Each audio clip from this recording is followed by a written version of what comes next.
Very good. Let me convene us. Good morning or good afternoon, everybody. My name is Sandro Galea. I have the privilege of serving as Dean at the Boston University School of Public Health, and on behalf of our school, welcome in person and online. I'll note before we begin, this is actually an experiment. It's our first in-person public health conversation in more than 2 years, bringing people in person and having people on Zoom. We have over 600 people on our Zoom and various other streaming platforms right now. You know, it's been a long road to get to this moment, and I think we, like everybody else, are trying to navigate the best way to continue having conversations about topics of consequence, difficult topics, mixing in-person and hybrid efforts. And I want to thank everybody, both in person and on Zoom, for coming along for the ride.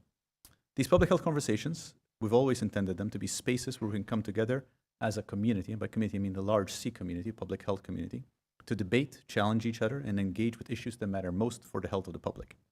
We usually invite to these conversations distinguished speakers from all over the world who help guide our thoughts about core issues. Thank you to all our speakers for this event, and thank you to everybody else who is participating both in person and on Zoom. In particular, I want to thank our co-host, the Boston University Center for Emerging Infectious Disease Policy and Research, represented here by Dr. Nahid Badilia, the founding director. And thank you to everybody who made today happen, in particular the Dean's Office, the Marketing and Communications team, and Dr. Matt Fox, who's a faculty member in our school who's been the intellectual architect of this day. You know, COVID has been, if we needed one, a reminder of the danger of infectious threats. While we have made much progress in treating and preventing COVID, the challenge of infectious threats remains with us. There is no guarantee that the next pandemic will not be more dangerous than COVID. What is more, long-term trends like urbanization and climate change could well worsen that threat over time.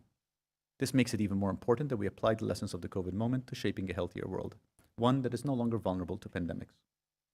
Today, we aim to discuss how we can do so. Today's event is going to be divided into 2 sections. The first section will address what we did right and what we're doing wrong during COVID. And the second section will look at how we can prepare for another pandemic while working to reduce the risk that it will occur. Each of the sessions are hosted by different hosts. The first session will be hosted by Dr. Nahid Badilia. The second section will be hosted by Dr. Matt Fox. So I will now start by introducing the first session's host and partner in today's event, Dr. Nahid Badilia. Dr. Badilia is the founding director of the BU Center for Emerging Infectious Diseases Policy and Research and associate director of the National Emerging Infectious Disease Laboratories, a state-of-the-art maximum containment research facility at BU. She is board-certified infectious disease physician and an internationally recognized leader in highly communicable and emerging infectious diseases with clinical field, academic, and policy experience in pandemic preparedness and response. Over the last decade, Dr. Badilia designed and served as the medical director of the Spatial Pathogens Unit, a medical unit designed to care for patients with highly communicable disease, and a state-designated Ebola treatment center. She has prior and ongoing experience in health system response to pathogens like H1N1, Zika, Lassa fever, Marburg virus, and COVID-19 at the state, local, national levels. Dr. Badilia serves on state, national, interagency groups focusing on biodefense, priority setting, development of clinical care guidelines, and medical countermeasures research. And Dr. Badilia is also a terrific colleague here at BU. It's really a privilege to introduce you. Nahid, over to you.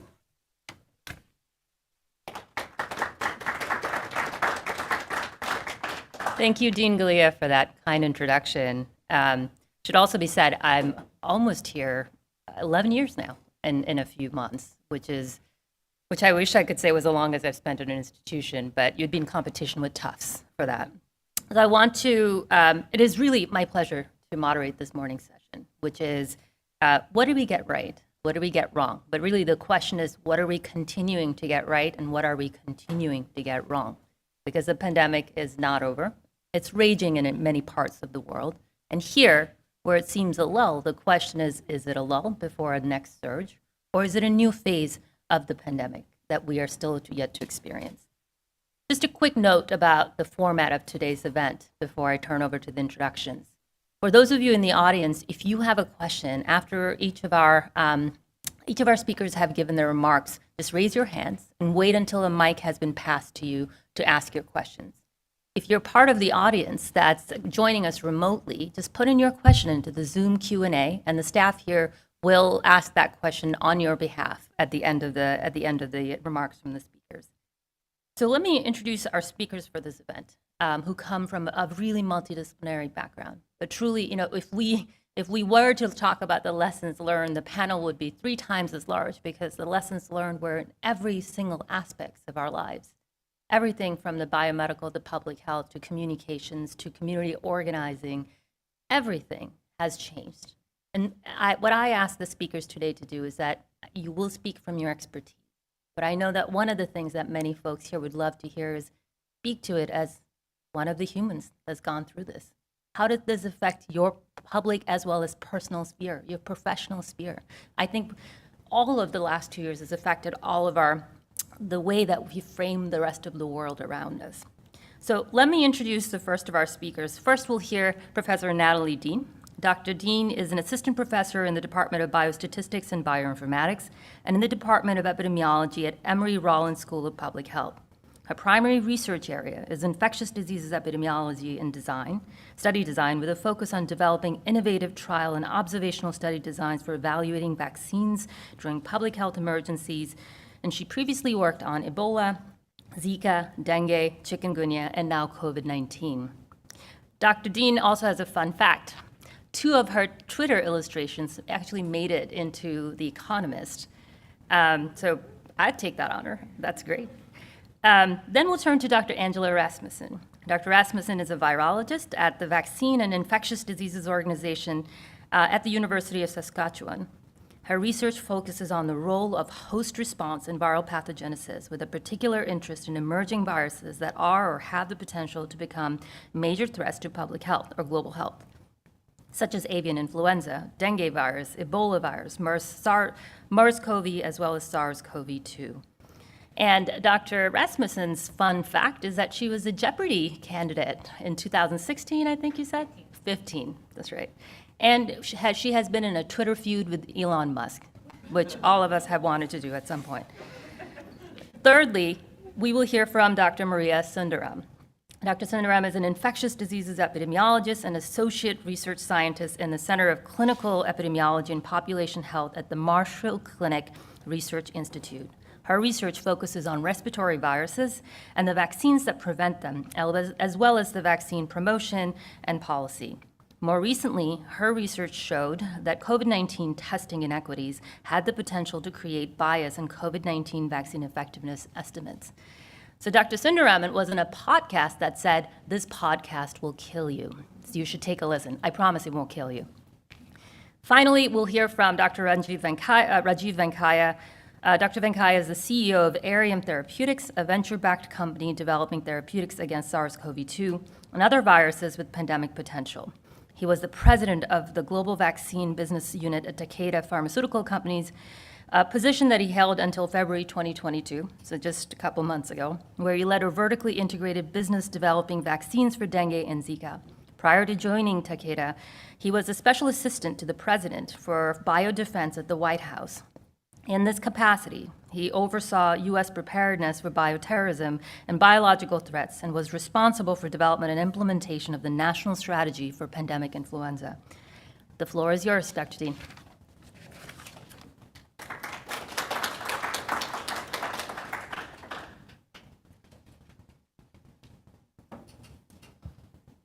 Great. I have some slides.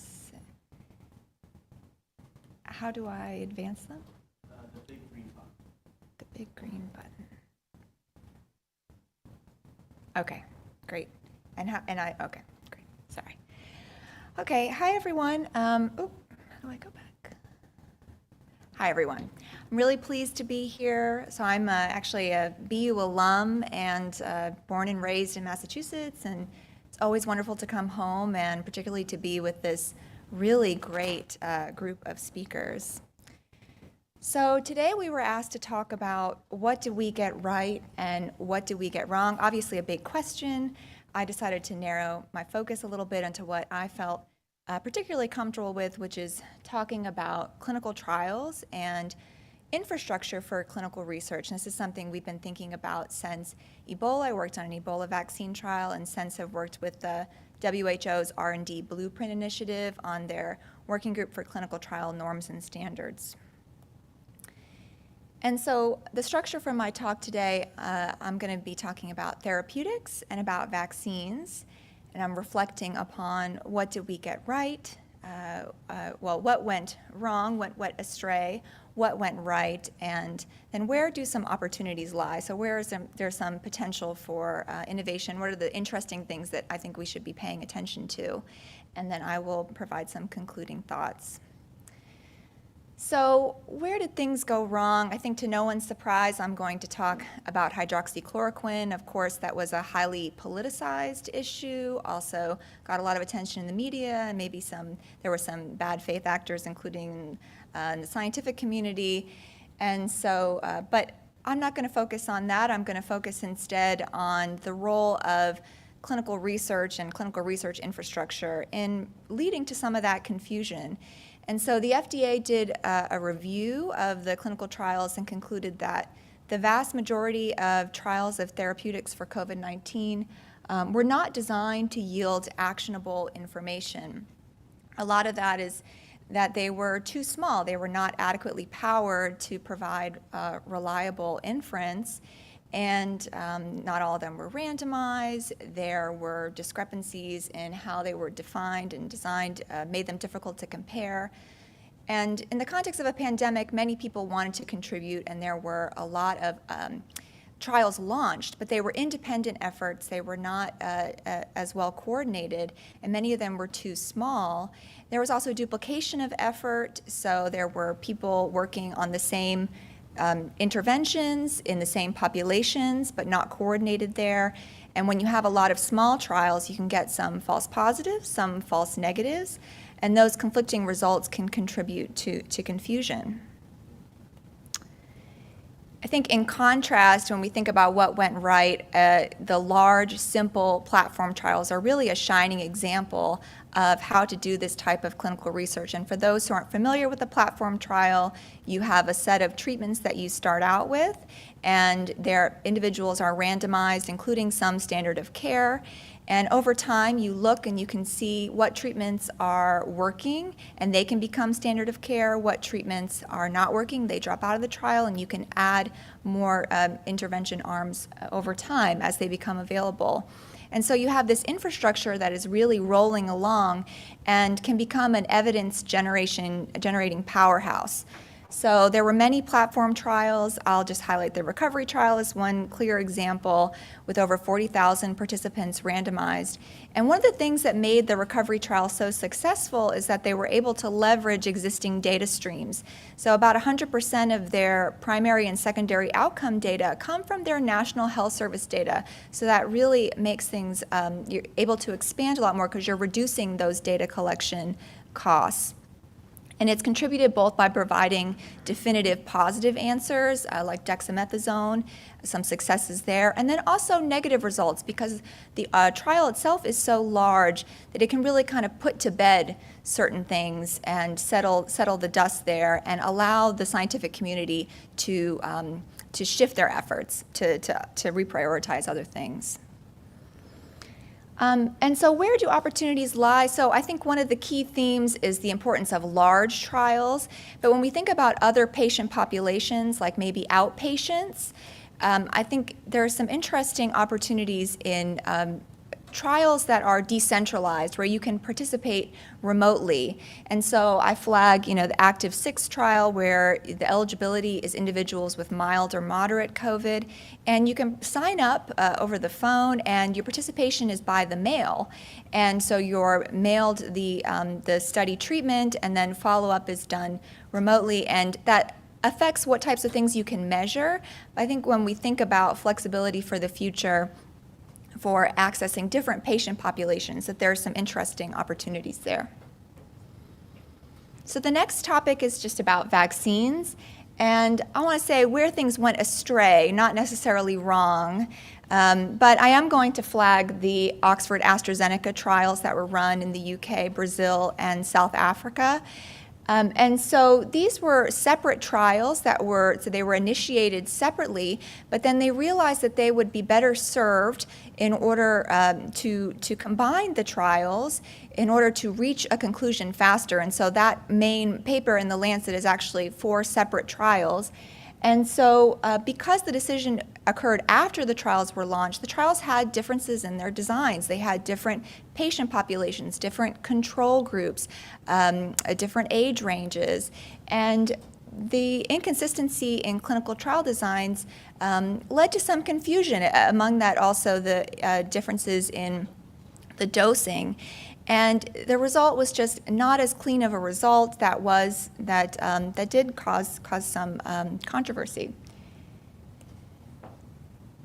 So in contrast, there were many trials that were, these vaccine trials were enormous, and there were many trials that were multi-country trials that included a lot of different regions. And I flagged just the J&J Ensemble trial as one example because they planned, in advance. They had the same protocol for all these different locations in the U.S., in Brazil, and South Africa. And I raise it because one interesting thing that happened is that different variants started circulating in these different areas. And so the trial fortuitously generated some of the first data that we had about the efficacy of these vaccines in different locations against different variants. And then the last thing I want to flag, and I know another speaker will be talking about this more later, but Operation Warp Speed is really, or the operation formerly known as Warp Speed, is a really interesting case study. And so they benefited from a network, a private-public partnership that included a network of statisticians and that helped coordinate the designs. I think that led to more consistency across the designs for the clinical trials they worked with, and also just a greater quality across the board.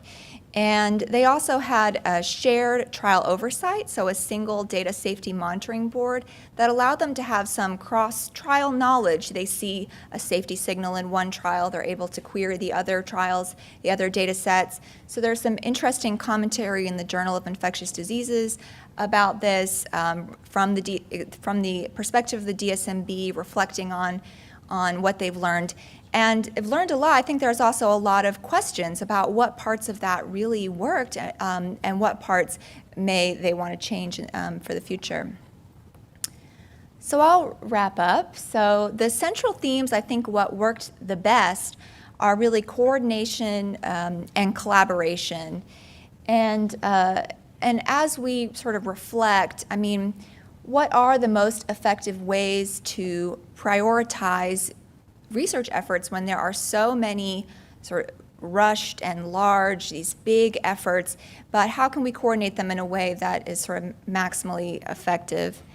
And also some honest reflection about some of the incentive structures that do lead to lots of single site trials, or people are unwilling to share data, and what are the ways that we can incentivize more collaboration.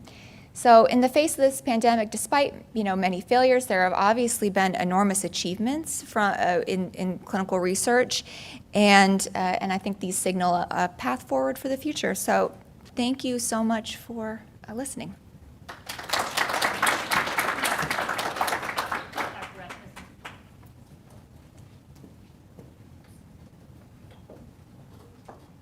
Sorry, I haven't even started talking and my mic has fallen off. There we go. All right, big green button. I'm not quite tall enough to see the slides in front of me, but if you could put my slides up, that would be great.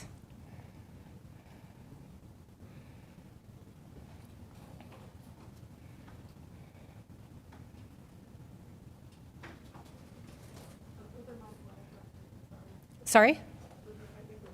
Oh, yes, those are not my slides. Those are Maria's slides. I could give it my best shot.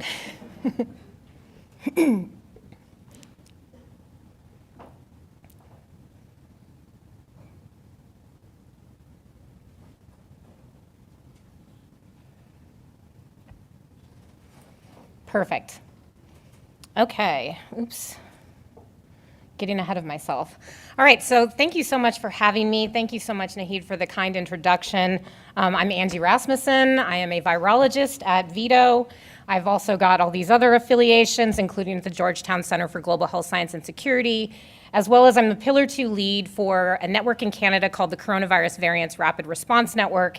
And at the very end, I'm going to tell you a little bit about some of our research, just because I do think it's germane to this topic. But I'm going to talk about one of the most fun topics of this entire pandemic, and that is the origins of this virus. So I figured that all of my colleagues were going to be covering other topics where mistakes have been made, and I think where we can learn some important lessons, such as vaccines and transmission and the epidemiology. But this is something that I think is still really important to understand as a virologist, because even though this pandemic has obviously gotten away from us, it's something that's happened, understanding where this pandemic came from, understanding where novel emerging viruses come from is really crucially important. And this has been a very toxic discussion space throughout the pandemic. But I will say that we have made some progress, and along with a number of really brilliant colleagues from all around the world, we've just released these 2 preprints that are currently in review that have really triangulated this first site of emergence of this virus to the Wannan seafood market in Wuhan. We are continuing to gather more and more evidence that we hope will make this even more clear. But this is really what we think happened. In mid-November to late November, at some point there were live animals being sold at the Wannan seafood market, which was not exclusively a seafood market.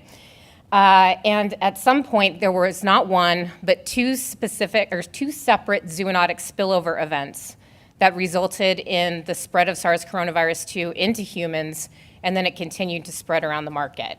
And we've shown that this was an important event in the entrance of this virus into the human population using a combination of geospatial analyses, photographic evidence, some good old-fashioned detective work, as well as phylogenetic analysis. But does this even really matter? The raccoon dog is out of its cage, so to speak.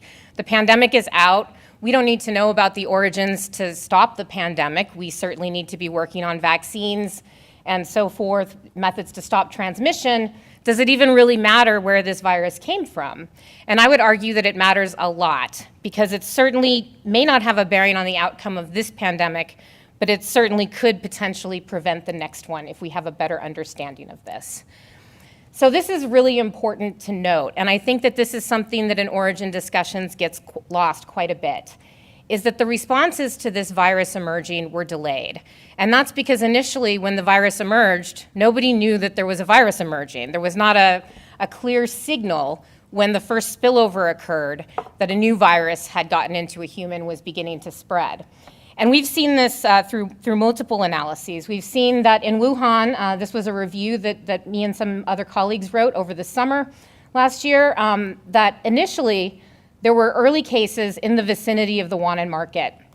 But it wasn't until about a month later that we really started to see the excess deaths emerge from that area. It wasn't until mid to late December that people started going to the hospital. So the virus had this window of time to spread among people without being recognized for what it was.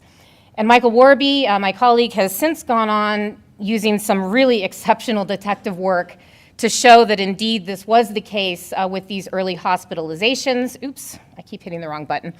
And we've since now shown this as well with our geospatial analyses, looking at either hospital-confirmed cases that have been confirmed with genomic data, or cases that were reported to WEBO based on symptomology. There is a window of time when any virus emerges that it will be able to spread. And if we can't detect it when it's happening, we will be forced to try to contain it after the fact. So prevention requires a number of different preemptive responses. There's, of course, surveillance, and there has been a lot of surveillance activity over the past 20 years or so. There's certainly been a lot of virus discovery work where people have gone out, they've sampled wildlife, they've sampled different human populations sometimes, looking for new pathogens. The problem with this work is that it's very informative, and you almost certainly will always find new viruses and new pathogens, but how do you know which of those pathogens is going to be the next one that actually causes a problem? Even with the sarbecoviruses, the subgenus that includes SARS coronavirus 2, a lot of these viruses have been found, but we didn't know which one was high risk compared to another one without doing more functional experiments. And that brings me to the next topic that we need. We need more basic research. We need research to understand which of these viruses can infect a person, which of them can cause disease in a person, which of them can cause disease in an animal, what tissues do they infect, how are they transmitted from animal to animal or potentially from animal to human.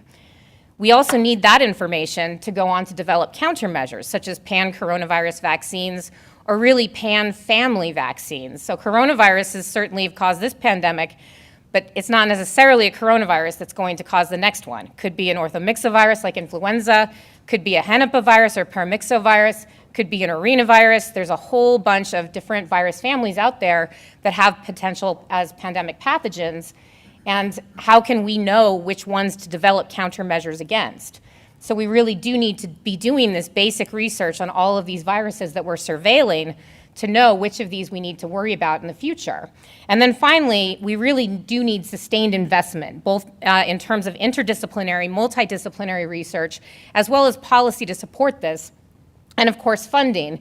And this just shows how NIAID funding does fall off a cliff for people who get their first R01 grant. Only about 50% of them, or a little over 50% of them, continue to get NIAID funding.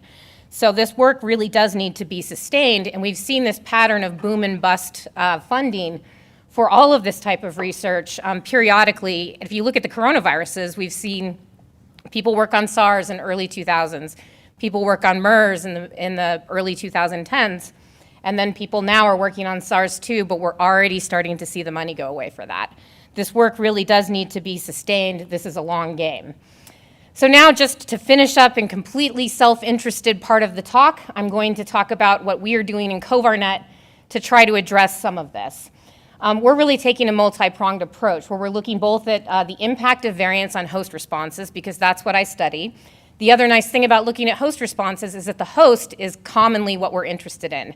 Doesn't matter the family of emerging virus, the host is the same if we're talking about a human pathogen. And we're doing that using transcriptomics and molecular virology, immune profiling, and pathogenesis studies. There are, of course, many other approaches, all of which are important. We're also doing susceptibility screens to look at different hosts that might be susceptible and serve as reservoirs for so-called zooanthropogenic spillback. This is going to be really important going forward, not just for discovering new viruses, but for discovering new hosts for existing viruses that could pose a threat. And then we're using various machine learning techniques to develop predictive signatures that can help us rapidly assess potential for pathogenicity across species. And this is just to follow back to the market origins, a project that we've got going on right now where we're taking all the different animal species that were being sold at the Wannon seafood market. We're taking ACE2, the receptor for SARS coronavirus 2, and expressing that in various cells that are not expressing ACE2. And then we're infecting that with various variants of concern or variants of interest, including the ancestral Wuhan 1 strain, to determine if these animals are susceptible using a variety of different techniques. We're also expanding this to other animal species throughout North America to understand North American spillback risks. And in the course of this, we'll also be doing surveillance for other coronaviruses to try to understand the threats that we may not have identified yet. And then finally, as I mentioned, we're using transcriptomics. We're taking all of this data from these experimental models, as well as doing RNA-seq to understand what the responses are to a host who's been infected with them, comparing that to clinical samples for SARS coronavirus 2 and data from the public domain to really increase the size of these data sets. And that will allow us to develop these predictive signatures, including signatures of susceptibility, pathogenesis, and look for immune correlates of protection going forward. Now, again, I want to emphasize this is just one approach of many, but I think we really do need to start thinking about how we can all implement various approaches like this to try to better understand the basis by which a novel pathogen can emerge into a new host and cause disease, be transmitted, and potentially cause a pandemic. And with that, I'd just like to acknowledge all my many collaborators and the wonderful people in my lab, and thank you very much for having me here to talk.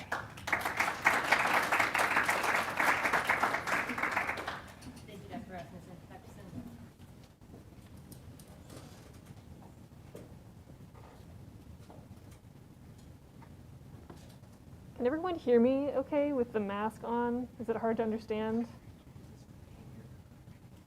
You want me to use this one? Cool. I'm visiting my partner's 93-year-old grandmother later today, so I'm going to keep the mask on.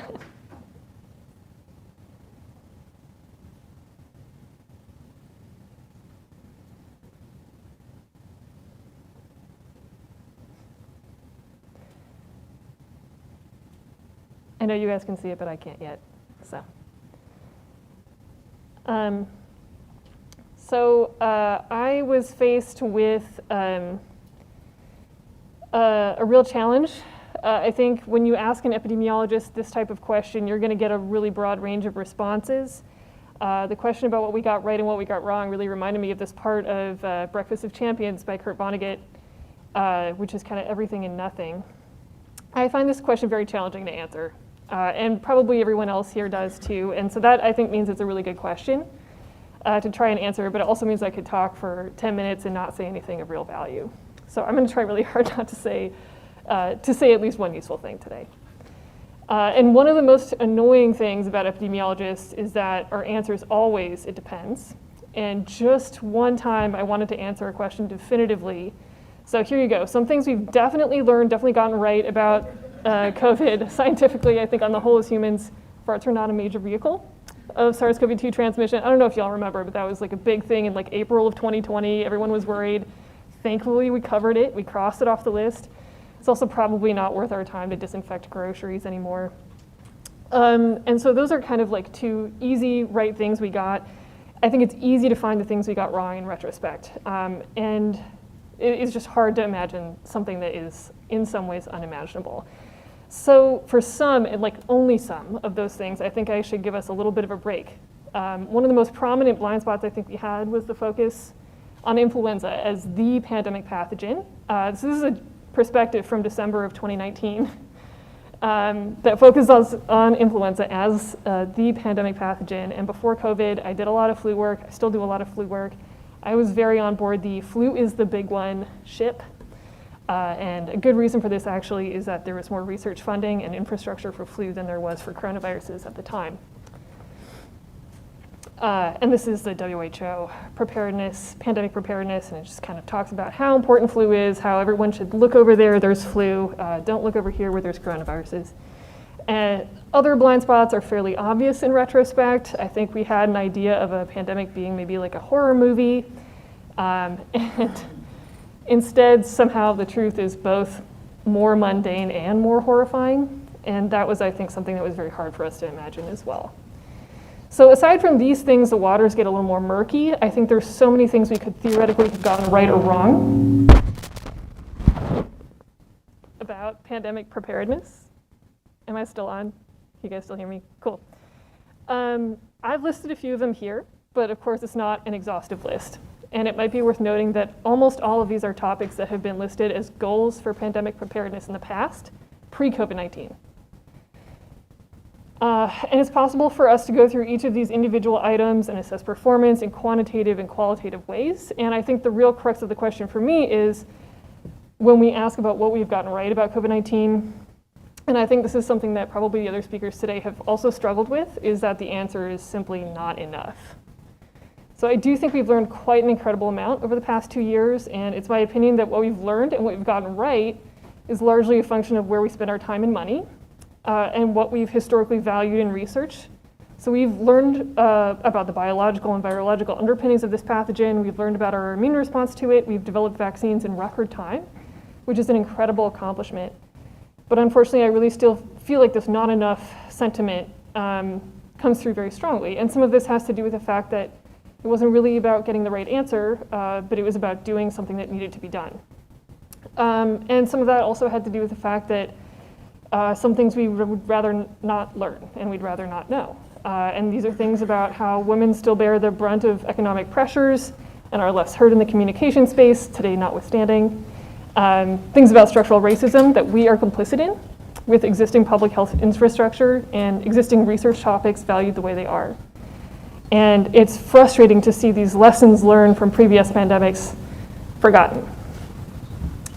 So there's no shortage of information out there on what we need to do to prepare next time. And I think many of these recommendations are incredibly good. They're the kind of thing that we would probably look at right now and say, if only. But I fear that the biggest guiding principle will not be these very good ideas, but instead it will be what we've already done. Right now I feel that we are setting an unfortunate precedent by relying on individual responsibility to solve collective action problems. And this is an approach that might fit culturally with the level of involvement that some of us would like to see from government and from policy, But in my opinion, it's not conducive to strong, supportive public health policies that promote equity, public safety, and security. And I'll include economic security in that as well. So in many ways, the reframing of these goals from structural to individual has kind of de-emphasized the amazing things that I think public health can accomplish. And rather than learning, it's almost a conscious choice to forget the lessons we tried to learn from H1N1, from SARS 2003, from Ebola, and from many others. And as a result, I think many of us feel defeated, dejected, ineffectual. I feel fairly confident that many of us have had those feelings throughout this pandemic many times. At least I think I'm not projecting. And they're feelings of frustration mixed with increasing apathy. And I would like us to consider who benefits from that apathy. I think part of this is our troubled relationship as public health professionals with what appears to be sometimes politics, but might be better termed policy. Earlier on in my education, I was taught that a person could either be an impartial scientist or an effective advocate, but not both. And the thought was the moment you press for something, you've lost objectivity. I don't think that teaching is as explicit anymore, but I do think that in the scientific community there can be a lot of career and personal drawbacks to pushing for and advocating for policies. I think there's even more drawbacks if you're a woman, and even more if you're a person of color, and I believe quite strongly that those are the voices we need to hear most. So I looked up this article in the Harvard Business Review because now that COVID's over, I have plenty of extra time for reading. That was sarcasm. I'll say that it was helpful, if only because it highlighted some large holes in my public health education. My experience in epidemiology has really been infectious disease focused, and historically that education has largely focused on the pathogens that are out there and what kind of havoc they can cause, and the vaccines and other tools we have to prevent them. I was never asked or required to take a class or do any extracurricular reading on public health law, on sociology, social epi, communication skills, beyond writing an effective grant application. And if not for my amazing roommate, Becca Miller, who's now at UCSD, I wouldn't even know the term social capital. And I think this lack of empowerment or engagement rather, or maybe a fear of engagement with the nuts and bolts of public health policy is another thing we probably got wrong. And a thing I hope we get right in the future. I wish I had been more educated in these things. So what I still hope we get right about this is that if COVID-19 can change the world, then so can we. Not as individuals, but as collective groups. I think how to solve a global collective action problem is maybe a bit above my pay grade, thankfully. But luckily the spirit of it means that one person alone doesn't have to come up with the answer. I'm really hopeful that this is something we haven't gotten wrong yet. And that together we'll keep pushing for structural interventions that can be better, that can better help us prepare for the next pandemic.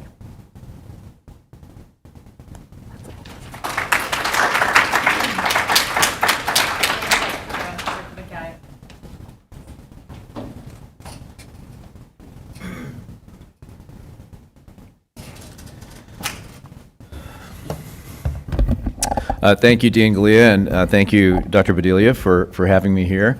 I have to say that it's great to be in person with people. This is the first time I've been able to give a talk in the presence of others. It's also a little bit intimidating being around so many Twitter personalities. I want to thank all of them for the personal and psychological sacrifices they have made over the past couple of years to actually be in the mix, educating the public, because it is a tough battlefield. And the work that you've been doing has been phenomenal and so important for the general public that is struggling to understand what's real and what is not.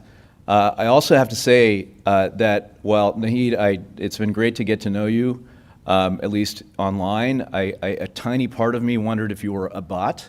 I can tell you that Nahid is not a bot. She's real. I can even tell you her breakfast sandwich preferences, having seen her in person. So everybody else that you'll see on stage is real too, which is really great to confirm.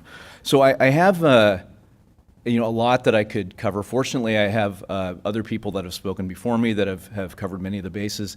I'm going to try to avoid repeating and talking about what may be obvious to many of you. I'll also focus most of my remarks on the industry and product development side of things because others have spoken about other parts of the problem.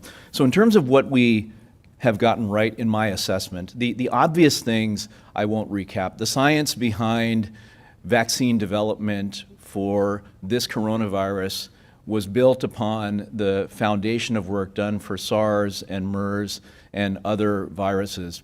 The mRNA vaccine platform was proven to be incredible, but that didn't emerge overnight. That had been years in the making thanks to public and private investment.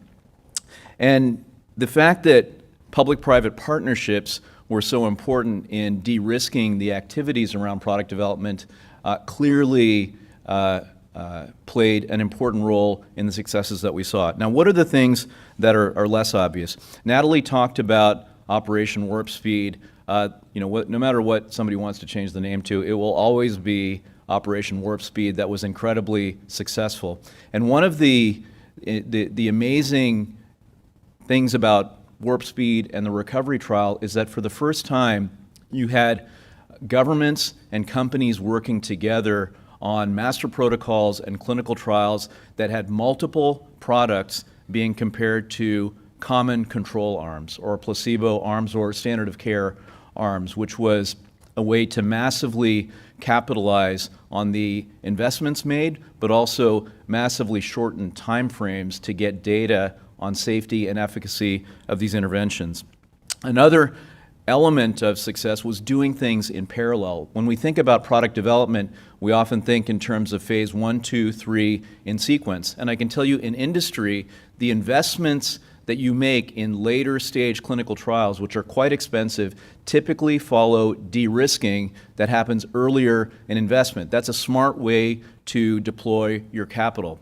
But that's not a smart thing to do in a crisis where you need to get product quickly. Of course, you have to confirm that it's safe and effective, but the minute you know your product is safe and effective, you have to have large volumes of supply in order to protect populations quickly. You can't afford to wait to start manufacturing. So making investments in raw materials and in capacity while the phase 1 and phase 2 and phase 3 trials were going on was critically important to be able to have supply at the time the data was obtained. The third lesson that may not be obvious is while we all celebrate mRNA, what is also incredible to me is that the other platforms were not that far behind in the grand scheme of things. Typically, it takes 5 to 12 to 15 years to develop a vaccine. I know this because at Takeda, we developed a dengue vaccine over the past 9 years on top of about 10 years of development before that, and that's finally, hopefully going to be launched this year. That is typical vaccine development. In this case, we saw that for the non-mRNA vaccines, which are very, very complicated to develop, the vectored vaccines and the subunit recombinant vaccines with adjuvants, those were behind mRNA by just a few months. That was still years and years ahead of what we've seen in the past. And we got lucky. I shouldn't say lucky because I don't really believe in luck. mRNA worked, but there was no guarantee that mRNA would work. It had never been proven to work before that. So if mRNA had not worked, the good news is we had other modalities that were being evaluated in parallel that would have been available to us just a few months later. Now, what did we get wrong? A long list. Much has already been covered. I would be remiss if I didn't point out the obvious, which is that there was massive inequity in access to vaccines around the world. I won't dwell on that because I think everybody understands that that is a fact, that it's a huge lesson learned that we must address between now and the next pandemic. I also won't get into the details of the disinformation and the politicization that happened everywhere around the world, perhaps no worse than what we saw here in the US, that has undermined confidence not just in public health, but in institutions in general. This will be a tale of impact of this pandemic, TAIL, of impact that will be felt for, in my view, years, perhaps decades. I will also point out that the fact that we did not have great antivirals at the beginning of the pandemic, and we now finally have antivirals that look promising, that was a big gap, and we need to make sure that that doesn't happen in the next pandemic. Now, what's less obvious? The first point I'll make is around manufacturing. There was huge optimism that we would be able to make massive volumes of vaccine quickly. The people that were stating that in general, didn't have a lot of experience in manufacturing. There was zero discussion about the quality standards that you need to meet in order to make vaccines available to healthy populations, including children, at some point in the future. The bar is very, very high, and it's very hard to meet that regulatory bar. And so commitments and promises were made by people that didn't understand the complexity. And ultimately, of course, everyone was disappointed in the timelines, the delays. When you see delays in vaccine availability, you won't hear the reasons why, but it's often due to quality lapses.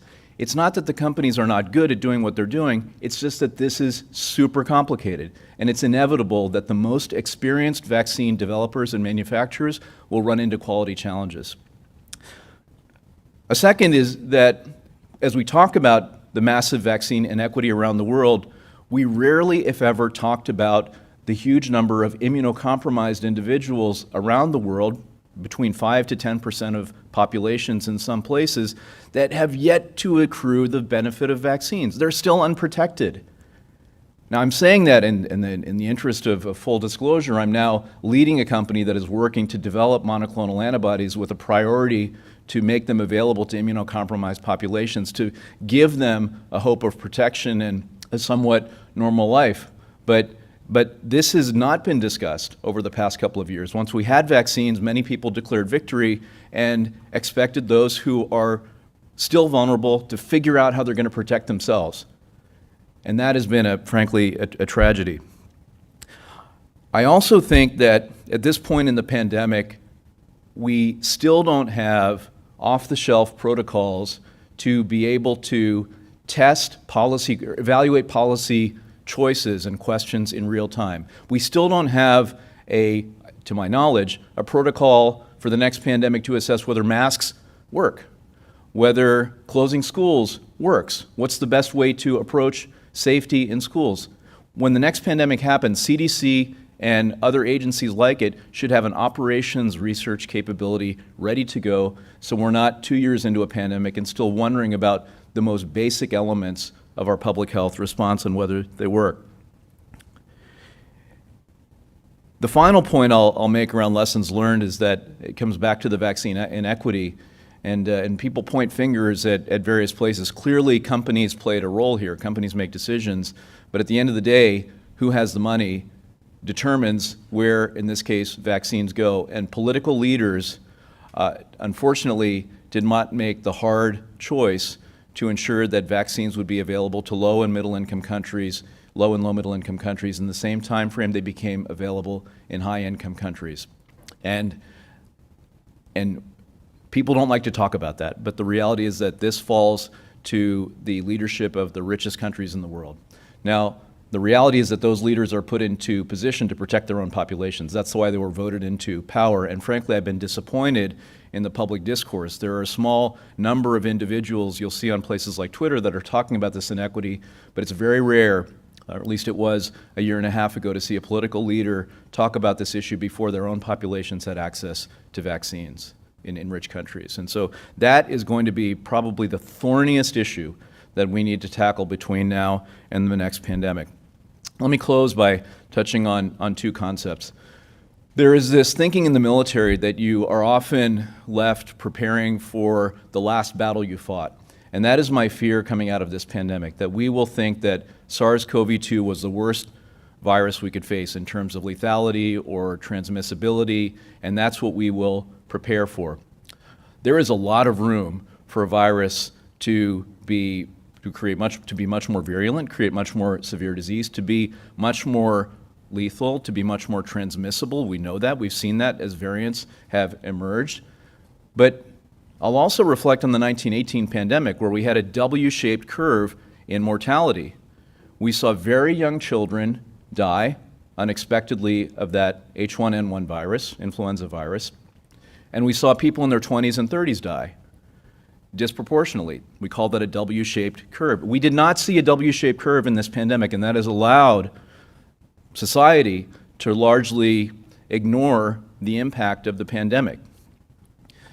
That could be different in the next pandemic, and you can just imagine if we started to see young children dying from a virus, how different we would feel about the situation today 2.5 years into the pandemic. And I think it's very important for policymakers to think about that as we prepare for the next one. The last thing I'll say relates to CEPI, where I have the pleasure of serving on the board. CEPI is a Coalition for Epidemic Preparedness Innovations that was created a few years ago to focus on epidemic threats in low and low-middle income countries. Things like Lassa and Nipah and Rift Valley fever and chikungunya and Ebola. But in the pandemic has become central to COVID vaccine development. CEPI has looked at the successes in vaccine development of this pandemic, which were to get to vaccine within 300 days, and they've said, let's look at what the art of the possible is for the next pandemic. And they have proposed that we compress that 300 days, which is an incredible achievement, down to 100 days. We will have time later to talk about how, and Angie actually talked about many of the things we need to do in order to achieve that goal. But just think about the potential we have with today's technology. For the first time, we have the potential to take certain pandemic threats off the table. And that is an ability that nobody can take away from us. That is a gift that we could give to every single future generation. And I want to end on that hopeful note, that we are in a position of power when it comes to what we can do against this forever threat of infectious diseases. And I do hope we'll make the right investments, have the right focus and prioritization, because if we do, I think we will be able to achieve that incredible outcome. So thank you.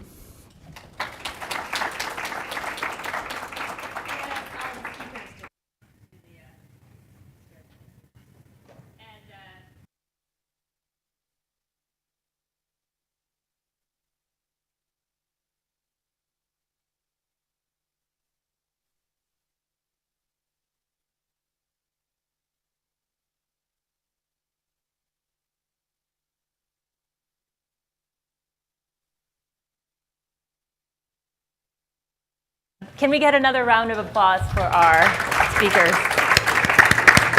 And a reminder again, if you have questions for the in-person audience, just raise your hand and a mic will be brought to you.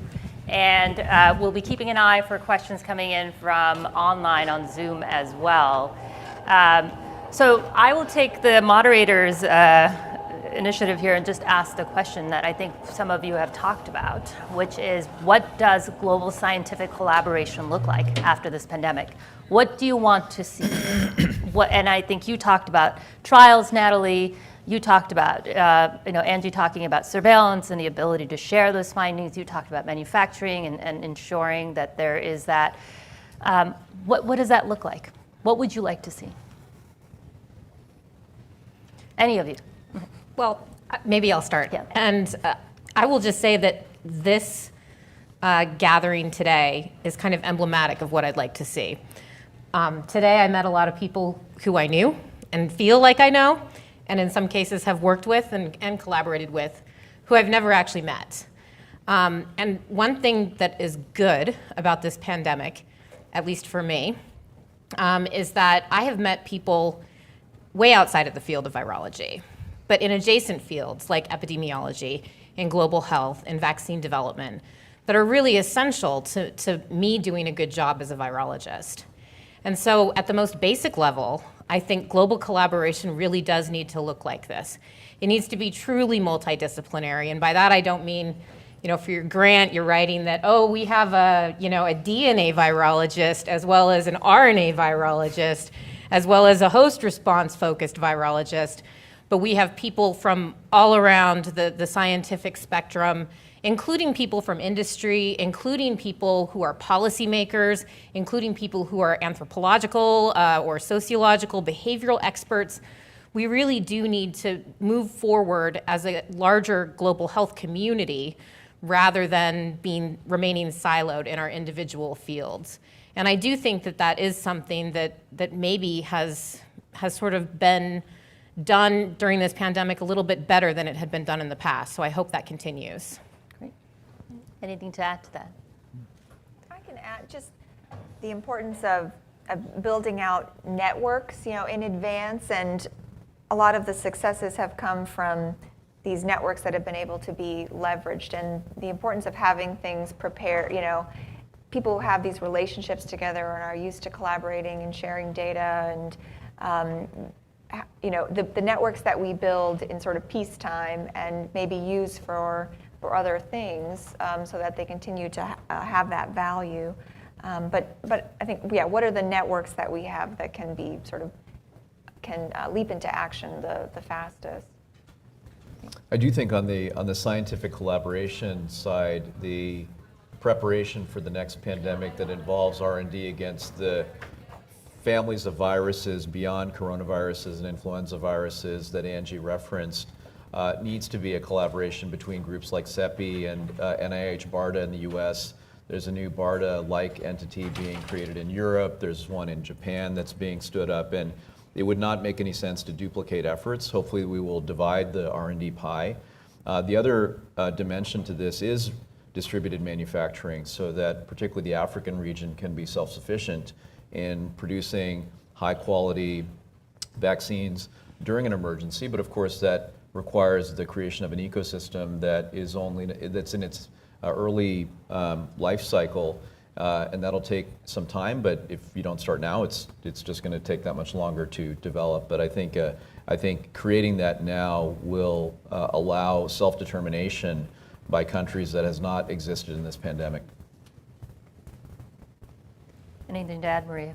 I think that you said it really well, that there is structural, structures that need to be in place, I think, for this to happen. I've heard this so many times that, you know, interdisciplinary collaboration is really good and that we should do it, and it's highly valued by the structure of the system, and that we would love for you to add someone to your grant that is different, you know, in a different field. And then, you know, kind of when the rubber meets the road, you have a tight grant deadline, you don't have time, or you don't know that person, or they're busy with their other stuff.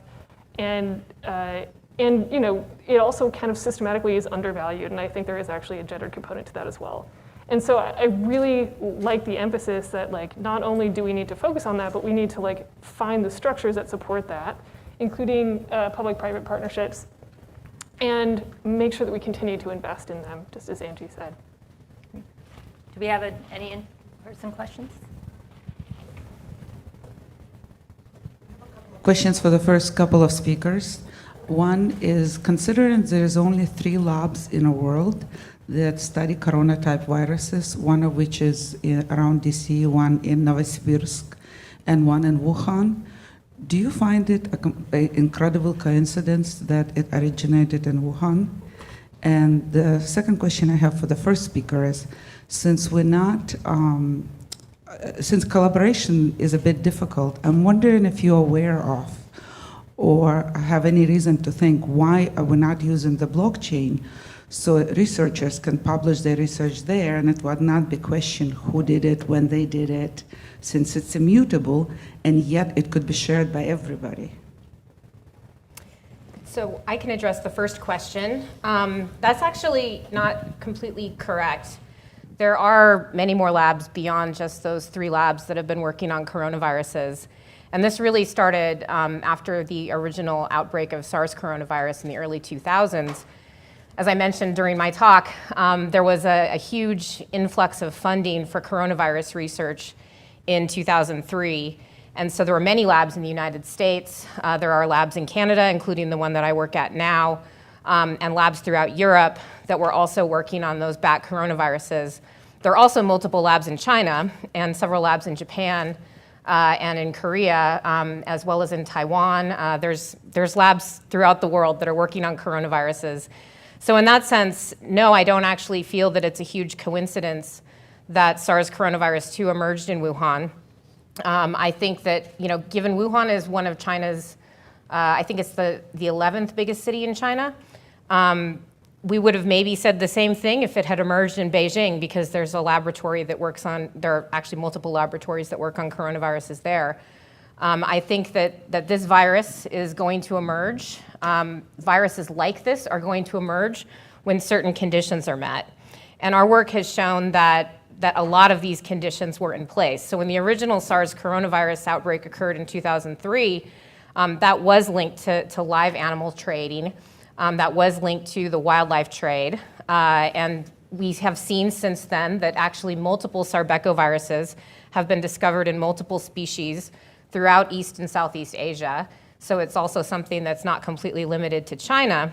Wuhan is also a very large city, and in the markets where the animals are sold, there are a lot of people in very close quarters. So if there is a spillover event, and there are probably many, many spillover events that simply aren't detected because they're dead ends, because they don't get passed on to another person.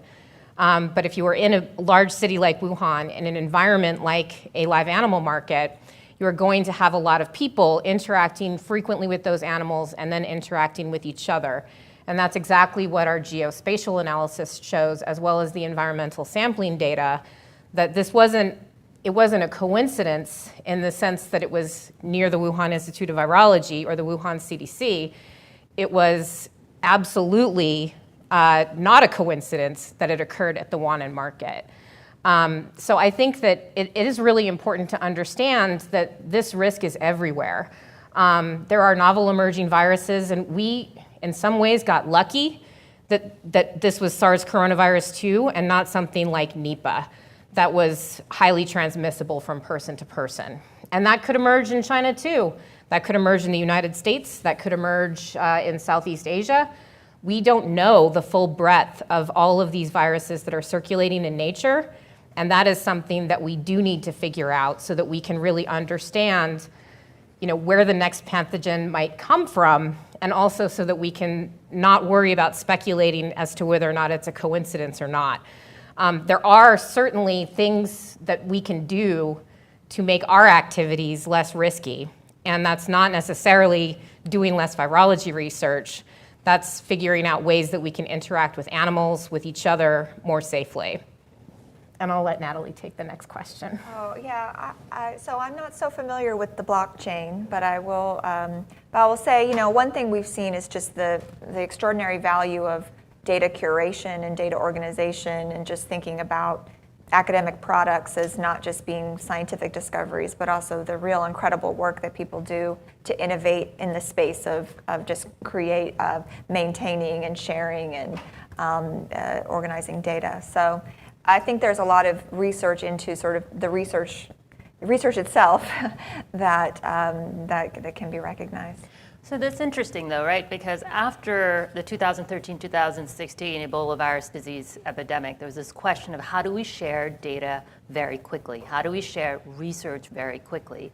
And one of the things that came out of this was the preprint phenomenon, which really became big during this pandemic. And that's had both good things and bad things, right? Can you guys reflect a bit more on, so preprints are most of the times portals that allow us to submit research that researchers have done that have not yet gone through peer review. But that gets looked at by the public. Everybody who reads it has to take it with a grain of salt because it hasn't gone through an independent review. It's allowed us to share that data. But could you talk about some of the ways that it potentially has not worked out well? Well, I would say that it absolutely has accomplished the goal of getting information out sooner. If you look at the typical, every peer-reviewed manuscript, if you read it, will show a date submitted and then a date accepted and a date published, and those are separated by months typically. And so the preprint has allowed faster access to information for the scientific community, and I would say that it's been a huge boon for those that are in science because they can do their own peer review in many cases and be able to put the findings that are not yet peer reviewed into appropriate context. Where we have run into challenges is that because preprints, there's no real filter. And so you can have all different qualities of science make it into a preprint, and those that haven't looked at studies in the past could take anything that's in writing as a fact.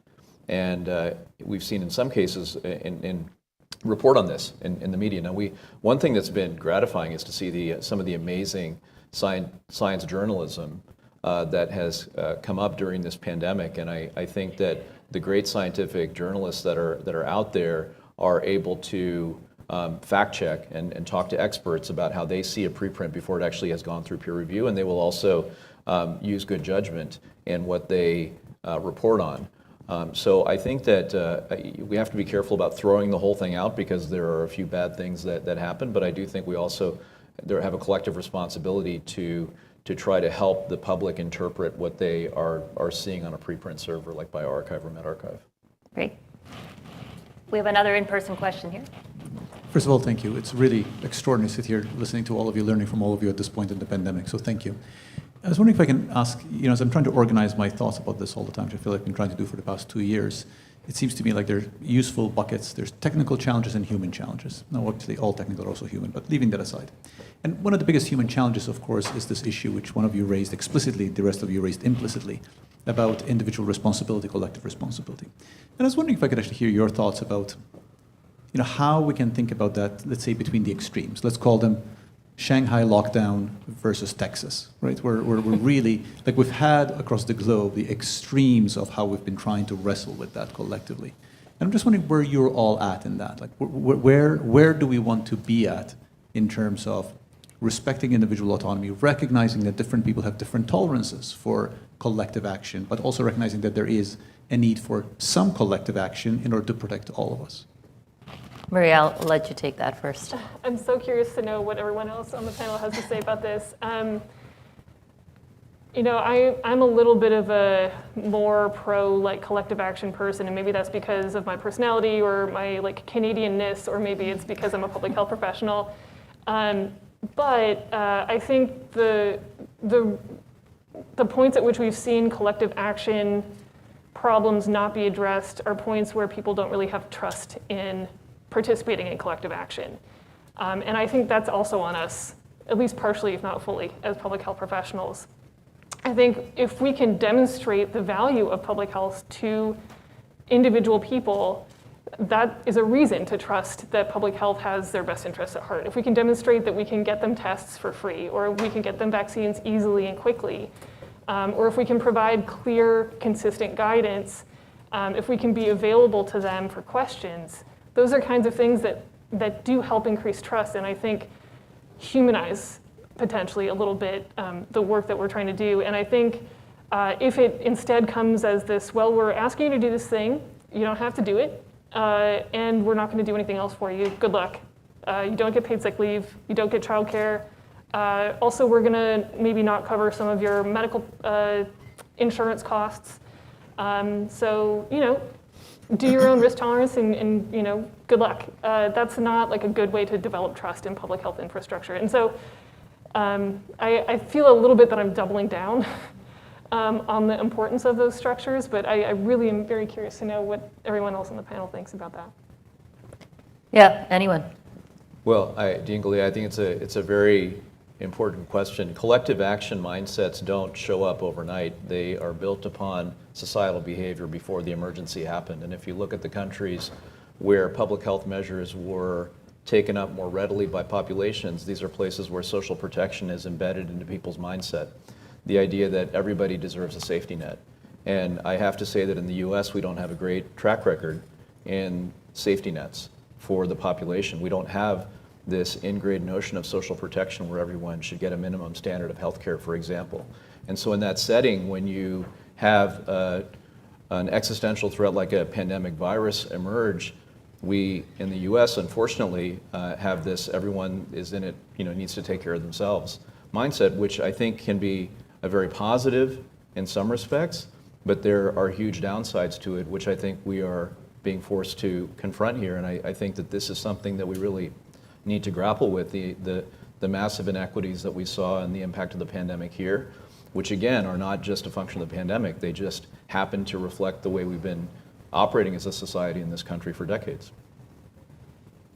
Yeah, I would agree with both of you. I think that a lot of the issues with collective action, I mean, on some level, I guess getting people to cooperate with public health, as you said, Maria, is a matter of actually engaging them. Like, you can't have public health without the public's participation. And so in that sense, are you able to appeal to people as individuals on a large scale and get them to buy into this? But a lot of it is just like what you said. If there's no investment in these structural means of taking collective action, then you're pretty much left with really the situation we're in now, which is like, okay, well, you can get vaccinated, and you can choose to wear a mask, and that's about it. Good luck, as you said, Maria. So I think that, we really need to invest in these long-term structural fixes for this.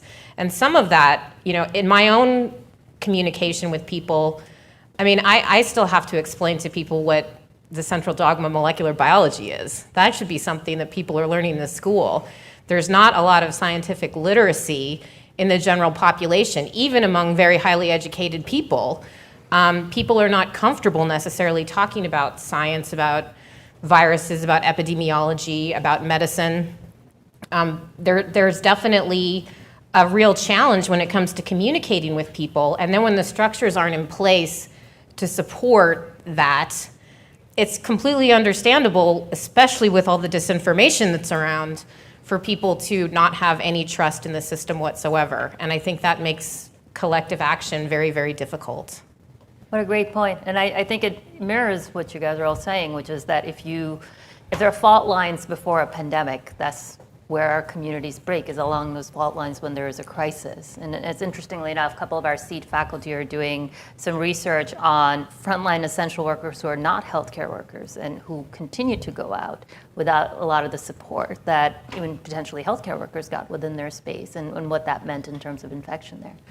Natalie, anything before we? Yeah. I guess I just reflect upon our relationship with public health as in our country, and comparing it to some other countries I remember learning about in Japan, and they've got these public health nurses, and there's a relationship that starts very early on, and so when you think about trust, right, being built over time, but it's that recognizing where you can find those resources and the funding for those resources, and just this sustained relationship that's built over time that extends beyond just an emergency, an infectious disease emergency.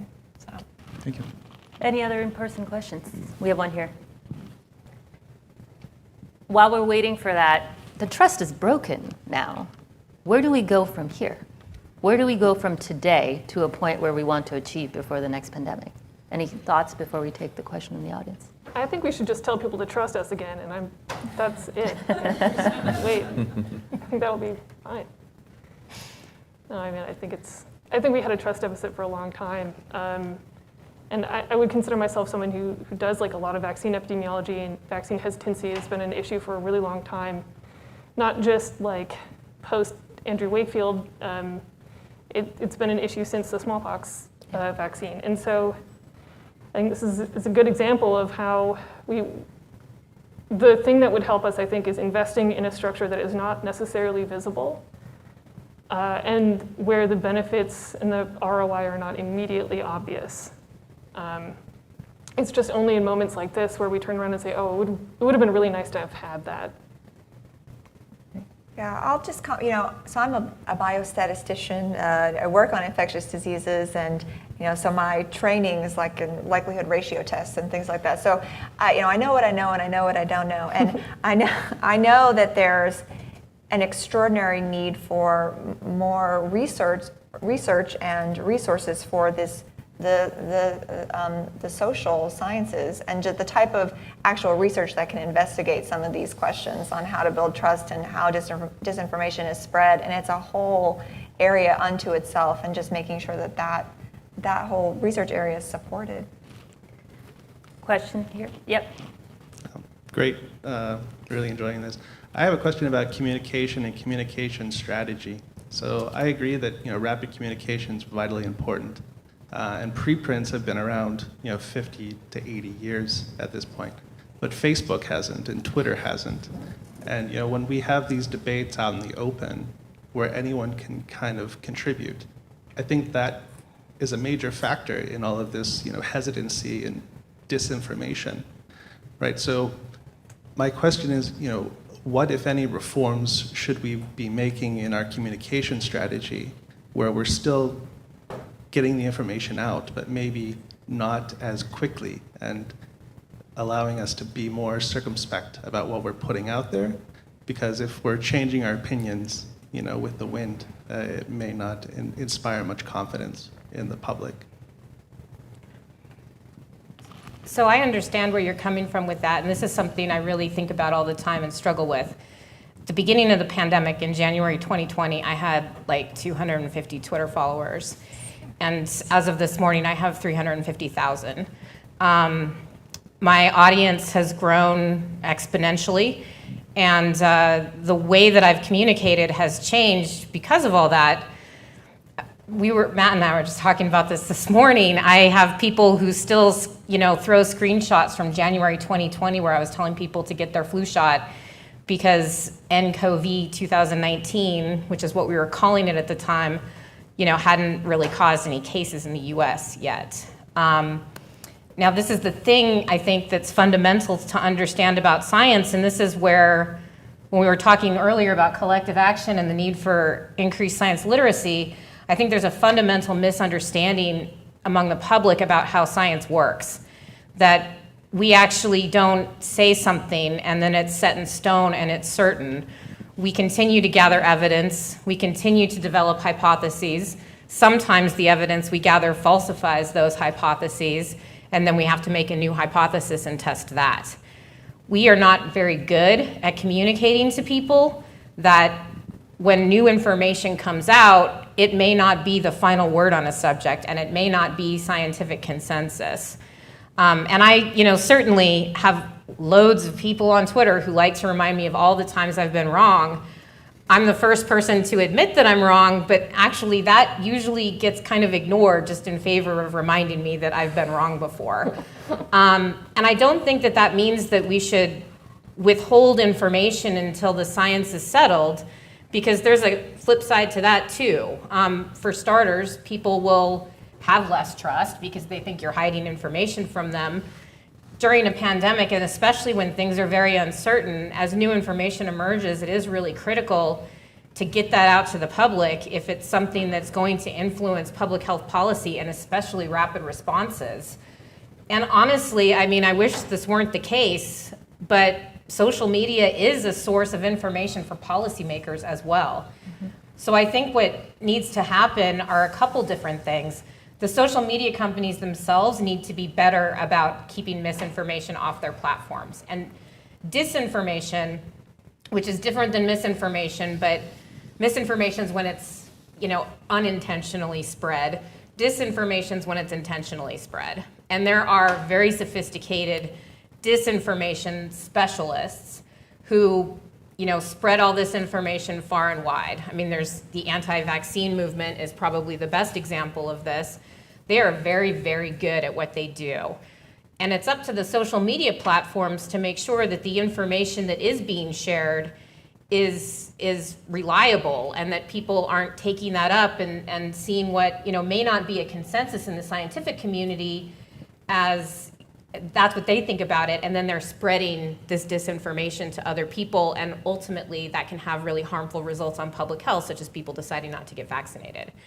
So I think it's really challenging, though, because the social media companies haven't really figured out a very good way to do this.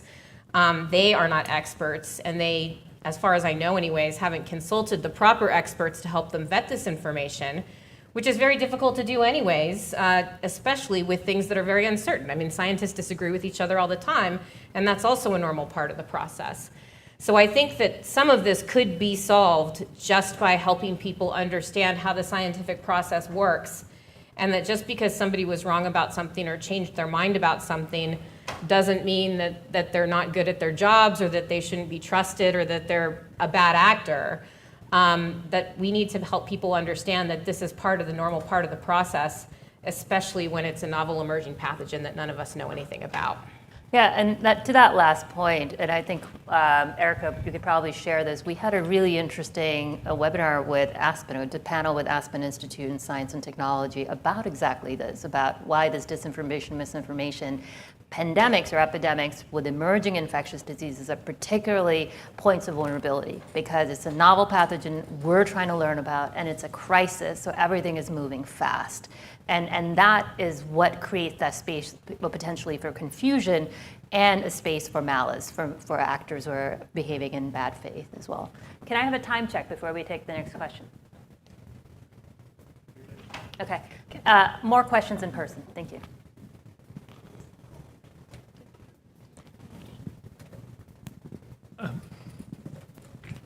So, first of all, thank you for a series of fantastic talks.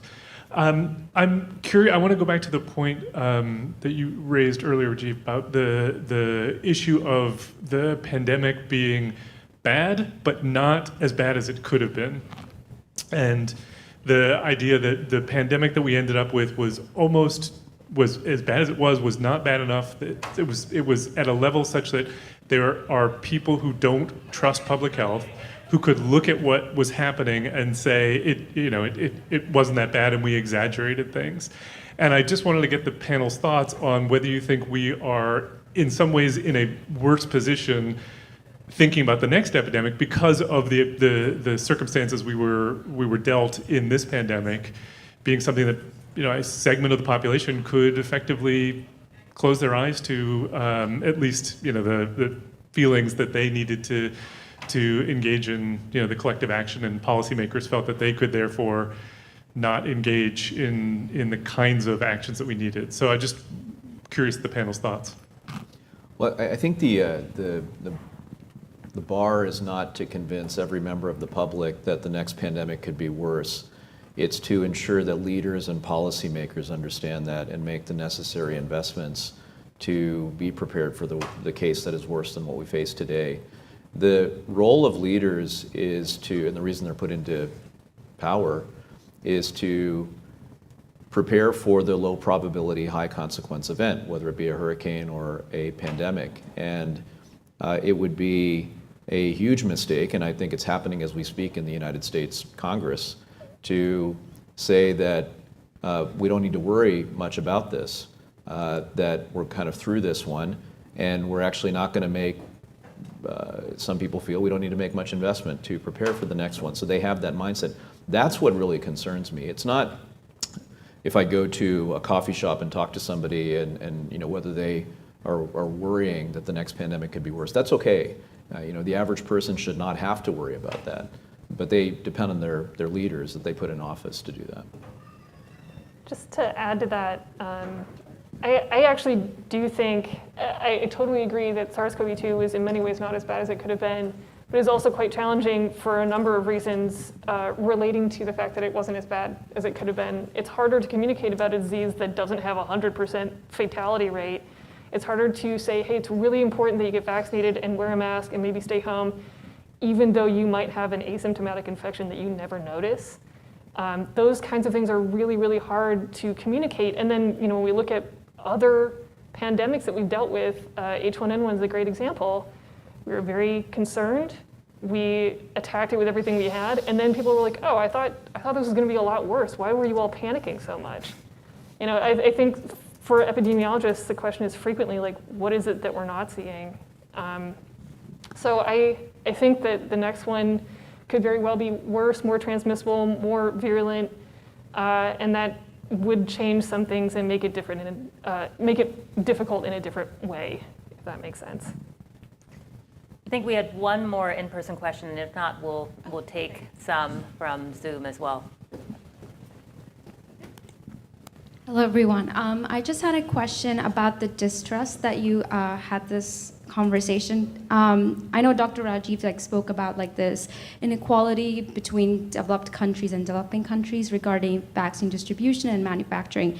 And it just reminded me, Bill Gates was asked if he wanted to share the COVID-19 vaccine formula with the Serum Institute of India, and he said he wouldn't. So I wanted to know how we would go about in combating this distrust and this colonialism and trying to prevent this pandemic again. Because there just seems to be yes, we will be distributing it, but there is this distrust in sharing. And if the Serum Institute had this formula, I'm pretty sure, because it's the largest institute, we could have prevented many deaths in Africa or in wherever country. And so the fact that they had to put a hold on that and say that we don't want to distribute it right now to developed countries, we want to focus on India, is kind of groundbreaking, that we still have that discussion of colonialism and distrust. So I wanted to get any of the comments from the panelists, or even Dr. Rajiv, if you want to start that. So Rajiv, we had this conversation about 6 months ago, or a little bit more than that, about this idea of IP sharing.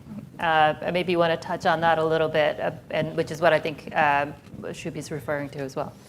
Well, I don't know what Bill was referring to, and just in the spirit of full disclosure, I used to work for Bill Gates at the foundation. I think a part of it may have related to the issue of IP and the ecosystem that we have around innovation in the world that rewards those who innovate. And because the reward system is what it is, with no judgment on my part, you bring capital into the space. And the reason that a company like Moderna was able to exist for so long is because the investors had the potential of making significant returns if that platform proved to be successful. So we probably would not have had mRNA vaccines when we did were it not for that innovation ecosystem, which does depend upon intellectual property protections.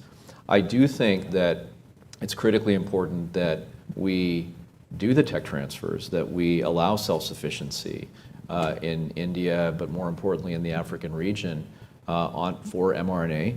But that is not an issue of snapping your finger and making it happen. And this is where I think there were views that if this had happened last year, then there'd be vaccines today produced by local manufacturers. And I'm certain that that would not be the case.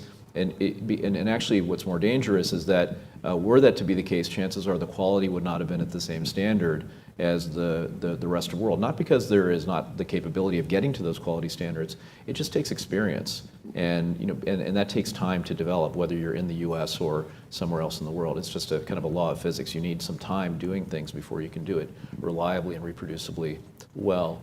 And coming back to the IP question, Nahid, which your provocative IP question, I actually think it's important to realize that these complexities, in my view, are what got in the way of rapid scale-up of vaccine manufacturing. It was not the IP, because even if you had removed any and all IP protection, you still have the extremely hard, complex work of getting the experience, putting the quality systems in place, getting the assays online. It just takes a very long time to do that, and IP rule relaxation would not have changed that.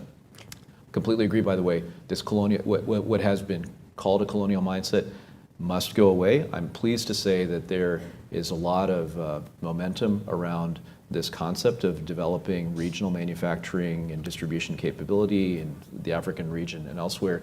We also have to be realistic that if it is mRNA, what's going to happen with that facility in peacetime to keep it warm, if you will, and keep the expertise in place, because there are no mRNA vaccines that are used in routine immunization programs. So it won't be enough to have mRNA. You'll need to complement that with other vaccines that governments can use for pediatric immunization, adult immunization on an ongoing basis to keep a warm base. Any other thoughts on that before we take a question from Zoom? Just to add very briefly, I think this is another very good example of something that we really wished we had. There were a lot of articles, well-meaning commentaries about brain drain, about public health colonialism, about parachute research for a long time, but the structures that exist still kind of enforce those things to happen. And now that we find ourselves in this particular predicament, we think, oh, actually it would be really nice if we had a lot of experience and a lot of trained people in these areas, and we had the support available. And I really hope that one of the things that we get right is that we will not cease to invest in that now that we think that COVID-19 is going away. And I want to second that when it comes to basic research as well.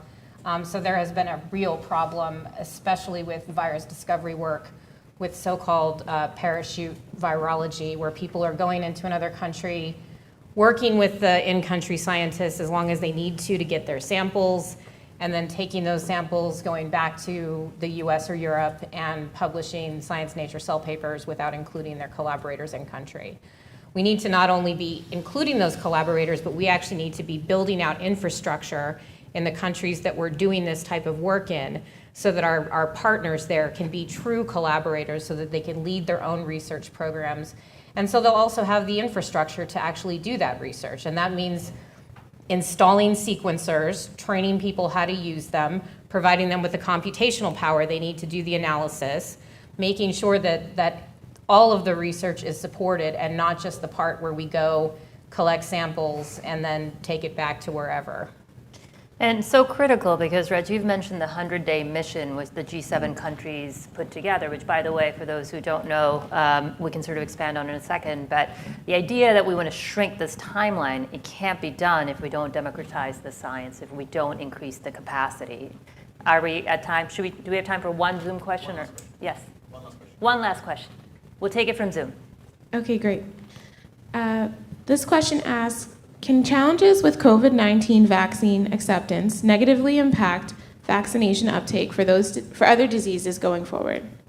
That's part one. And then part two, U.S. policymakers just dropped assistance for global vaccine efforts in a new bill. How do we tackle continued vaccine access and equity at all levels? So maybe Natalie, if you want to take that first question, and potentially Maria, as you as well. Yeah, well, that's a major concern, the impact of just how people have reacted to the COVID vaccine for kids and all the debate around that, and just sort of amplifying some existing trends that already surrounded vaccine hesitancy, and what the impact of that will be on other childhood, vaccinations. We've already seen that with some changes in policy, and that's a major issue. I don't have much in the way of solutions, but it's been a major concern for people who work in the pediatric vaccine space. And part of it has been why we've had such high standards for vaccines, particularly vaccines among kids, and that has contributed right to some delays, still not having a vaccine kids under 5. And I think part of that is making sure that you really meet the standards that have been set out, because the last thing we want to do is further accelerate that by having a product that doesn't sort of work well enough to merit its use. Great. Anything to add? I think you said it very well. The extra 1-2 punch that I'm worried about is people delaying childhood immunizations. Not necessarily that they are worried about the safety or the effectiveness, but it just does not seem like a good time to get their child immunized against measles. And we saw in DRC that after Ebola, measles is actually maybe even a bigger problem. And it's kind of this opportunistic infection for weakened public health and medical infrastructure. So yeah, I think the answer to your first question is yes. The answer to your second question is, it's another thing that would be really nice to have on a longer time frame with continued investment and support for structural interventions like that. Anything on the second question before we call it? The idea of taking support for global vaccinations out of the bill and the next congressional spending on COVID. Well, I would just say that COVAX, which is the global facility with the goal of making vaccines more equitably available, was launched in 2020, and it has had some success, but not the kind of success that it was originally designed to have. And I think that there's a big set of learnings around what we need in terms of the structures, but also the political instruments to make sure that this kind of inequity that we saw in this pandemic doesn't repeat itself, but that we build a better COVAX for the next time around. Great. Want to thank all of you for an engaging Q&A, and I want to thank the speakers for their thoughts across so many different domains. Can we give them another hand? Just very quickly, thank you to the panelists. Thank you to Nahid for sharing. Just logistically, for everybody on Zoom, we will resume in 25 minutes or so at 12:30. There's a different Zoom link for the second panel. It will be emailed out to everybody, but it's unavailable on our website. And for everybody in the room, we have food to mingle and converse.